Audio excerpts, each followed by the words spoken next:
Welcome back to Virtual Reality. My name is Thomas and you're watching VoodooDE VR. Finally, look at this. I got the PlayStation VR 2 and I will show you a full review now. Thank you so much to Sony for sending me a review unit. That's really nice. So I will give you as you know that from my channel, a very brutal and honest review about this headset, display, comfort, compatibility and all that stuff. So thank you to my sponsors, VoodooDE VR, Opperman Events, Virtual Escape, Slim Beats and Aeroflight as Flight Simulator. Let's have some fun with the video and let's go! VoodooDE. Yeah, let's first talk about the design as always. So this is a really nice headset, I would say. It's a cool black and white shape. Also the controllers. Yeah, it's the cool thing is that this is really it's the same like the PlayStation 5. So everything has the same style, looks really cool in your living room and stuff. Also what I love is that there is no shiny surface here, so you won't see the fingerprints. That's what I really love also here at the bottom. I also love the rubber material here. That's something we will talk about later. And the halo strap design, so you will be able to use that to fit it on your head. That's really nice. And yeah, so I love the design of the PlayStation VR 2. Okay, let's talk about comfort, weight and cable length. So I put that on a scale like that without the headphones and it was 563 grams. And this is a very, very, very light headset. This is nice. I can totally appreciate that. Absolutely nice. And so the cable length is 4.5 meters this here. Yeah. So I really love the cable. I mean, it would be better if it's wireless, of course. But this cable is very tiny. It's very flexible. And so it absolutely didn't bother me while playing. So that's really nice. How to get it on your head? Touch it here. Don't touch it here. So you will push that and pull it away, but touch it here, please, like this. You see that? And then you put it on your head like this. So this part here will be on your forehead and here at the back. Then spin the wheel and that's so nice. So it just feels great. It feels like you don't even have a headset. It's totally comfortable and I love that. Yeah.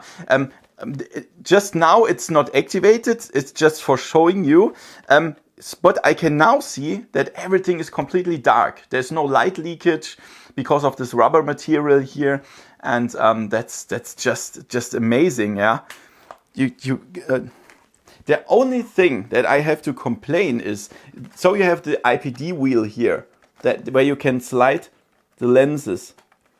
Look at this. And so I have a very small IPD, like a 59 millimeters. So I have to use the smallest settings. And then the lenses touch my nose here. I wouldn't say it hurts, but you just feel it.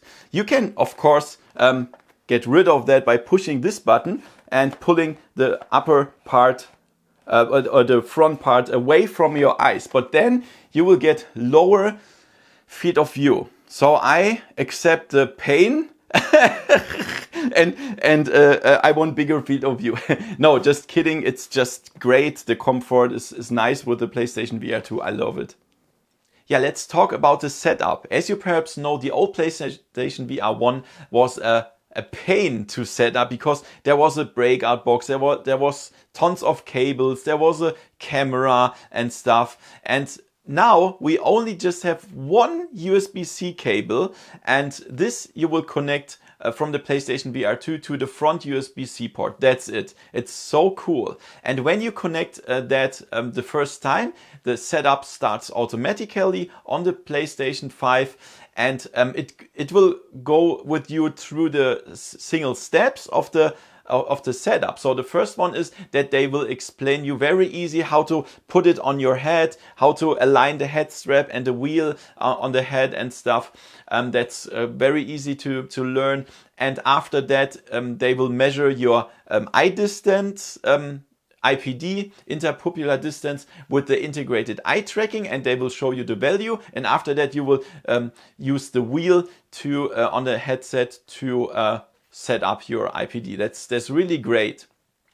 After that, there will be a black and white pass-through view through the integrated cameras of the PlayStation VR 2, and with that you will do the room setup. And that means you will just turn around in your room, and there will be some very cool looking blue polygon style, and it will scan your room. And after that you can even do that like with the Quest 2, just a laser pointer and then mark your play area, so that you have set up your play area. Because when you are playing VR with the PlayStation VR 2 and you get next to a real wall, then there will be a grid showing you that you should not go further. That's really good. Yeah, and then the setup is already finished. You will get into the PlayStation Home. That's just a 2D, yeah, I would say an app surface where you just can select where you what games you play or what you're gonna do. That's it. It's so easy, and the setup is really good and much easier than with the PlayStation VR 1.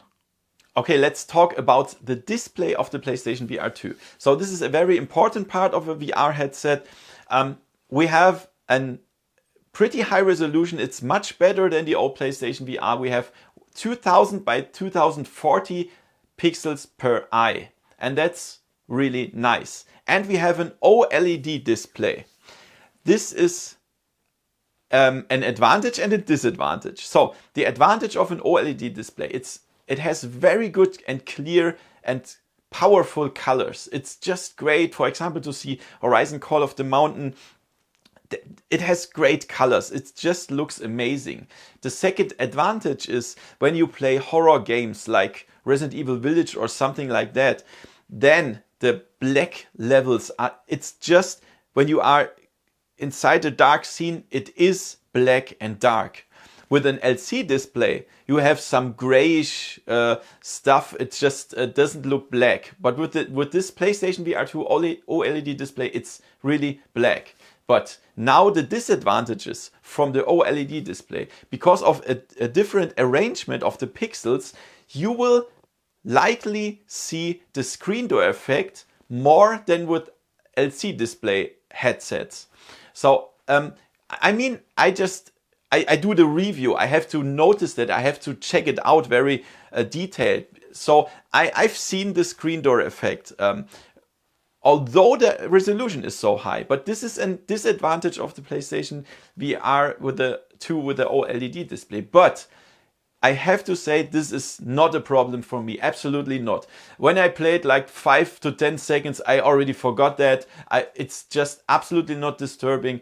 So don't decide to not buy it just because it is possible to see the screen door effect. It's just fine. The second disadvantage is they say they have 90 to 120 Hertz. That is correct. But this 120 Hertz, they can only achieve with the so-called reprojection. So at least, finally, they only have 60 frames per second, and they fake every second picture to get to 120 Hertz. This is normal. This is different or the same with all other headsets.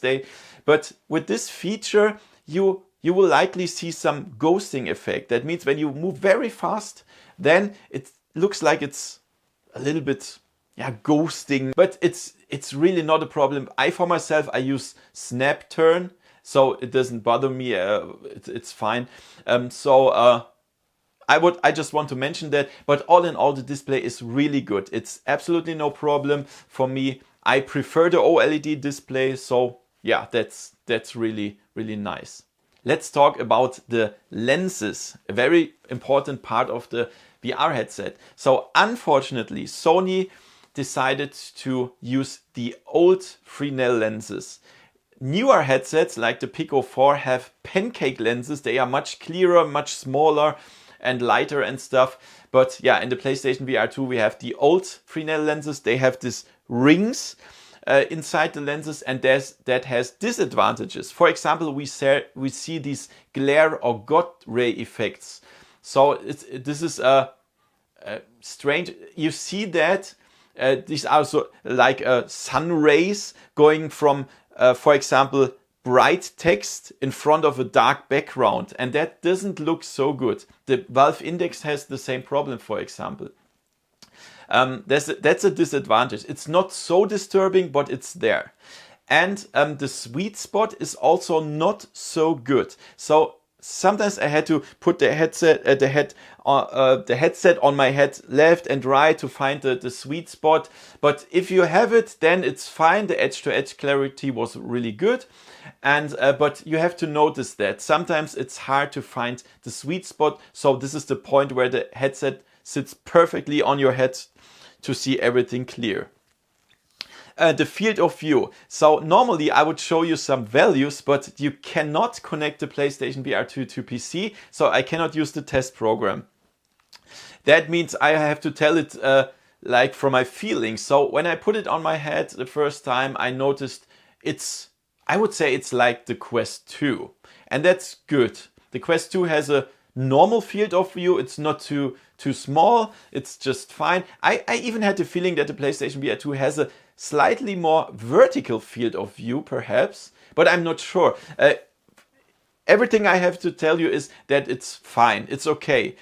I'm a big fan of big field of view, so I wished that they made it a little bit bigger, like the Valve Index, but it's not. But it's fine. I had headsets with a much smaller field of view, so it's okay. Let's talk about the light leakage. We have this silicone rubber material at the face gasket, and that it's really good. So the headset stays in its place. It's just not moving around if you have the right position there. And there was no light leakage. It was just completely dark under my face and the nose. So I could really play very, very good with this headset. It was fine. So all in all, the lenses are old lenses. They are not so good. We have a glare and God rays. We have a small sweet spot, but the field of view is good, and there is no light leakage. Let's talk about performance. So normally I do not mention that, because with PC VR headsets, you have thousands of configurations, but with the PlayStation VR2 you only have one, the PlayStation 5. So I noticed that the performance was really good all over the time. I didn't have any problems or stutterings with any VR game, because they can do that just for one hardware, for the PlayStation 5, and that's a big advantage. And the PlayStation VR2 has a really good feature that is called dynamic foveated rendering. So next to the lenses of the PlayStation VR2, there are infrared lights and cameras that can scan your eyes. And that means when you, for example, look in the upper right corner, only this part where you just look is rendered with the maximum quality, and all the other stuff is rendered with low quality. But you will not notice that, and that saves a lot of performance. That's just really great. And that's all in all, it has such a good quality, and it can even compete with the best PC VR games like Half-Life Alyx. And for example, I played Call of the Mountain. It looks so good, and it was so smooth. So really good. And I totally love that. And I'm impressed by the performance. Let's talk about the controllers. They are very important because you use them all the time when you use the PlayStation VR2. And I can tell you, they are so much better than the old Move or Aim controller from the PlayStation VR1. It's just, they are really good. Only thing that I noticed is they have a ball shape, I would say, like a ball. And when you have the headset on your head and you want to grab them, it's just a little bit difficult to grab them correctly, because they feel the same at all the different sides. So you have to get used to that. But it's just no problem. When you have them in your hand, they feel really good. They feel high quality, and they have, for example, adaptive triggers like the DualSense controllers. That means when you use a weapon, then you feel the the trigger of the real weapon, and it's different with all different weapons. It's just really like you have a real weapon or real things in your hands. Really cool. And the controllers also have capacitive sensors. That means when you only touch a button, then the controller already noticed that, and then you can do some finger tracking with the controllers, and that's really, really good. Also, they have the rumble feature inside, so you can really feel some stuff. Also, inside the headset itself, there is a rumble feature. For example, when there is water, then it's vibrating a little bit, so you can feel. It's much more immersive. Really good things. What I do not like so much is that they have integrated batteries that you cannot change, and they only last 4 hours for the controllers. For other VR headsets like the Quest 2, it lasts like weeks, and here it's just only 4 hours. So then you have to recharge that. So there is also a docking station for the controllers, but I didn't get them with the PlayStation VR 2 review unit. So I ordered that by myself, but I will get it later. But I think it's a good thing to just put them in the docking station, and then it's a really nice thing. But all in all, I really like the new controllers, and they are so much better than the old PlayStation VR controllers. Let's talk about games and compatibility. So the games that I played that are already released, like Resident Evil, it looks so good, it feels so good, especially with this OLED display, and also Horizon Call of the Mountain. Wow, it's just one of the best looking things I've seen in VR. Also Gran Turismo. Wow, it's just nice. All in all, I really hope that Sony can continue to bring good games. Not only at the release, but also they should release something in 2 years. Cool AAA games. For PC VR, we all know since the release of Half-Life Alyx, there was really nothing special. I hope Sony will do better. So the games are really good.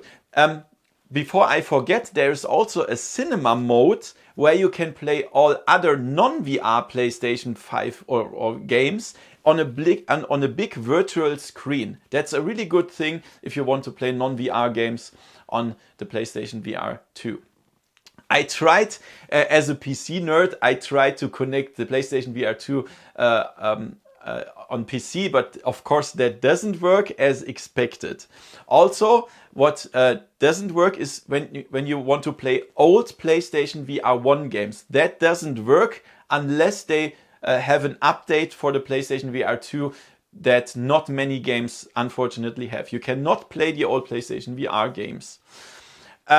Later, perhaps, if there are some modders or hackers or whatever that can bring the PlayStation VR 2 to the PC, I will write it in the description then, and I will do another video, but for now it's not possible. But the games that are already in the store from the PlayStation VR 2 are really good, and I totally love them.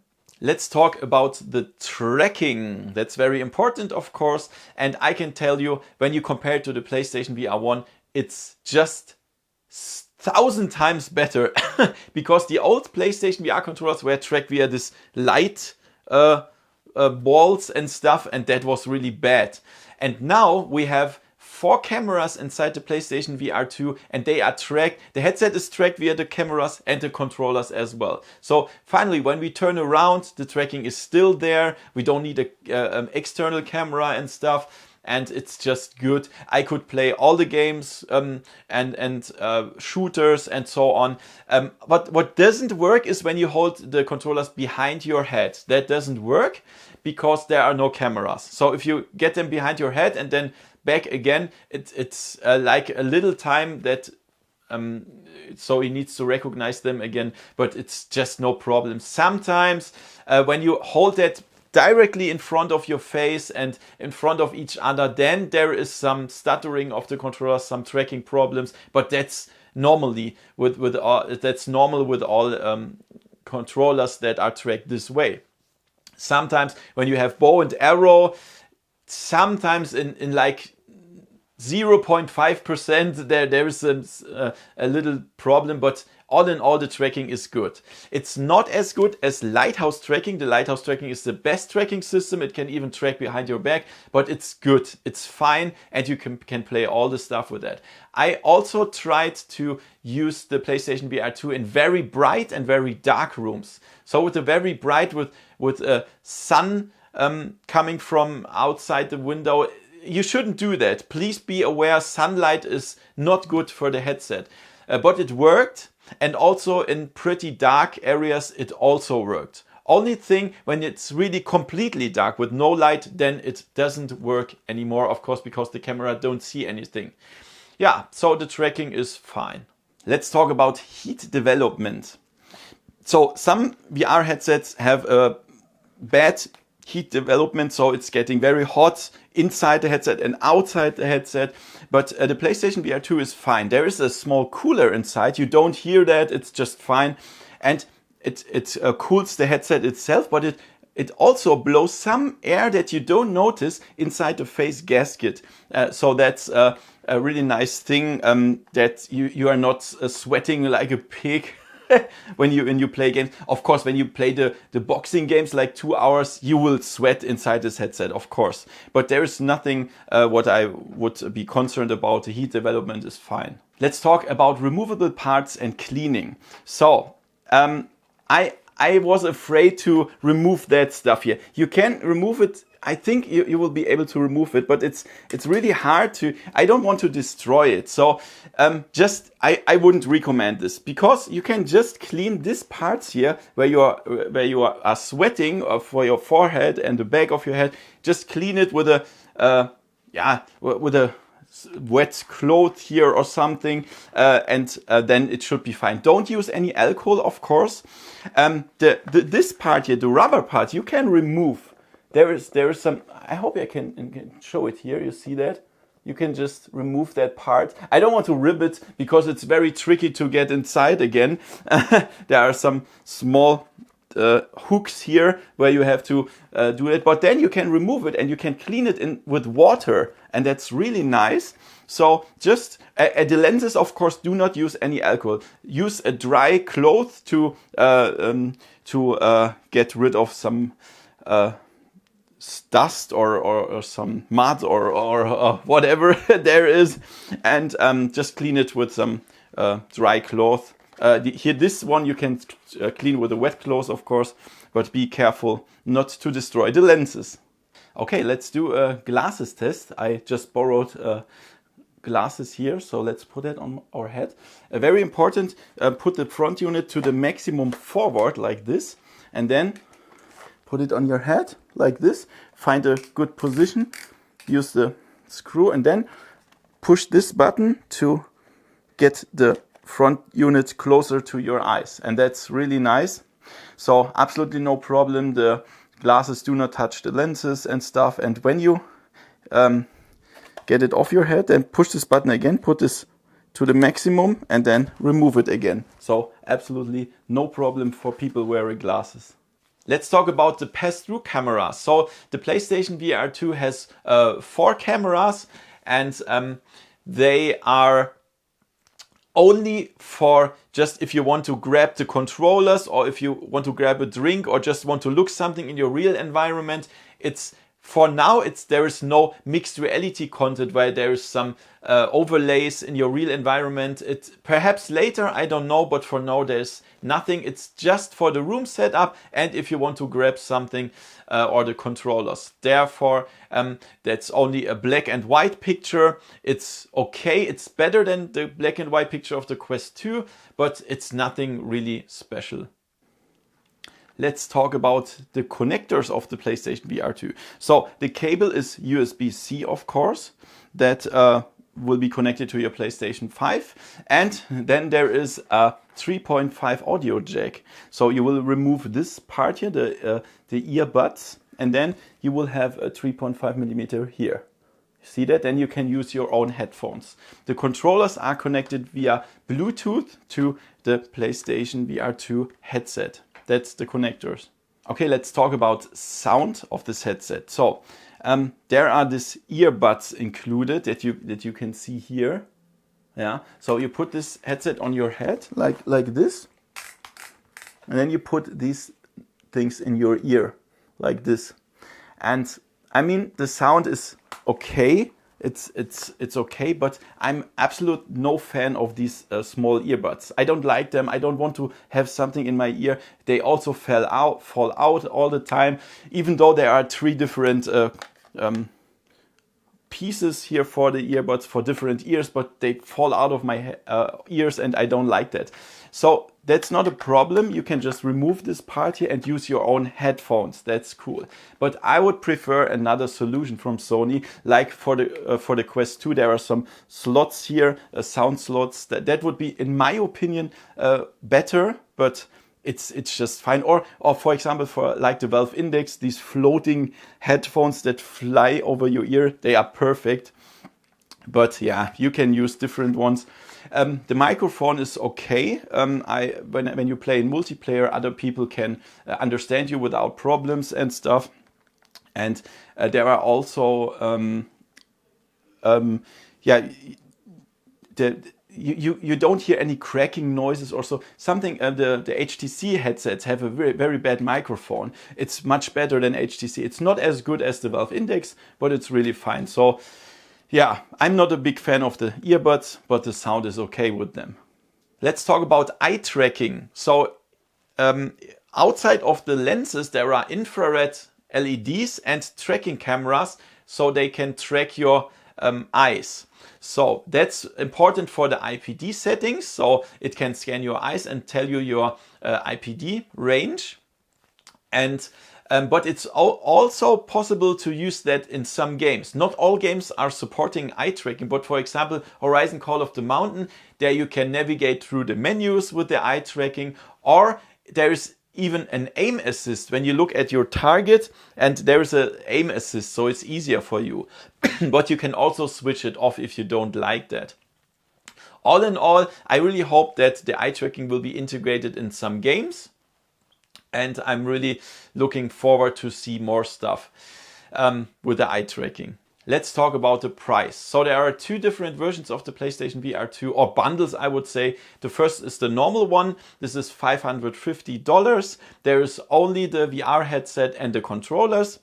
And there is also the Horizon Call of the Mountain bundle. Of course, there's the game included. And then this is $600. So $50 more. And there's also a charging station for the controllers. This will be $50. These are the prices for the PlayStation VR 2 bundles. Okay guys, you've learned a lot about this headset, and let's come to a conclusion here.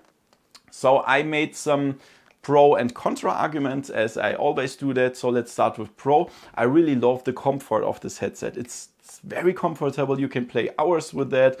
That's what I really totally love. I love this setup as well, because it's very easy. You cannot compare it with all that cables and boxes with the PlayStation VR 1. This one just connected, do a little setup with your head and all that stuff, and then it works. Nice. I also love the display, because we have clear colors, we have OLED, black levels are awesome. The resolution is fine for me as well. Everything looks good.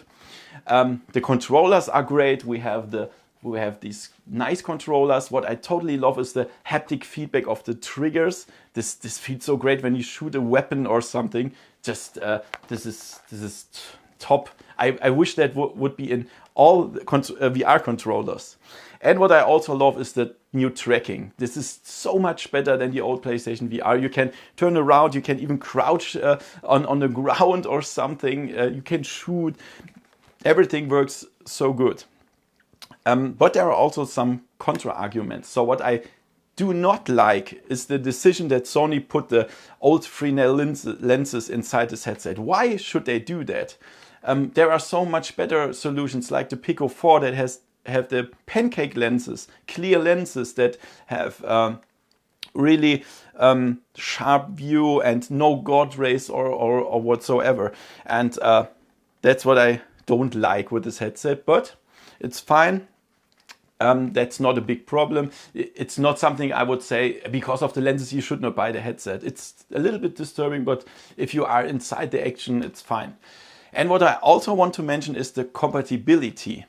because I wish that we could play the old PlayStation VR games. That would be much better.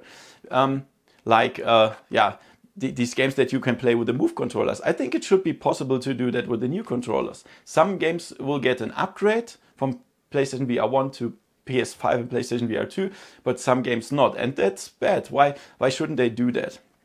And what I also don't like, why do they lock that for the PC? I mean, we have one USB-C cable that we could just connect to our PC. That would be so great. But they lock that. It doesn't work, perhaps in the future, but I don't understand why they should lock it. Of course, they want to sell the PlayStation 5, but they should just unlock that, please. So, who should buy this headset? I would say everybody who has a PlayStation 5. So, guys, if you want to experience some really cool stuff, normally you sit on the couch with your DualSense and play some flat games on your TV. But with this headset, it's just so cool to feel the immersion, like in horror games or in racing games or cool action games or so. It just feels so much better than a flat game. And this is why I think the price is fine. It's just fine.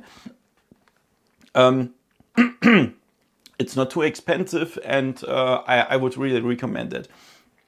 The question is, of course, how many games will Sony produce in the future? So this is really important, the future content. So you buy a headset for, I don't know, $600, and in 2 years you cannot play anything. That would be bad. So I really hope, I don't know it, but I hope Sony will do that. So that's what I think about the future. But all in all, I totally recommend this headset. It's really nice. I hope you liked the video. Give me a thumbs up. And if you want to support me, check out the first pinned comment for Patreon. Then you get behind the scenes videos and early access to my videos. And if you want to buy the headset, the link is in the description below. Thank you for watching and see you next time in virtual reality. See ya. VoodooDE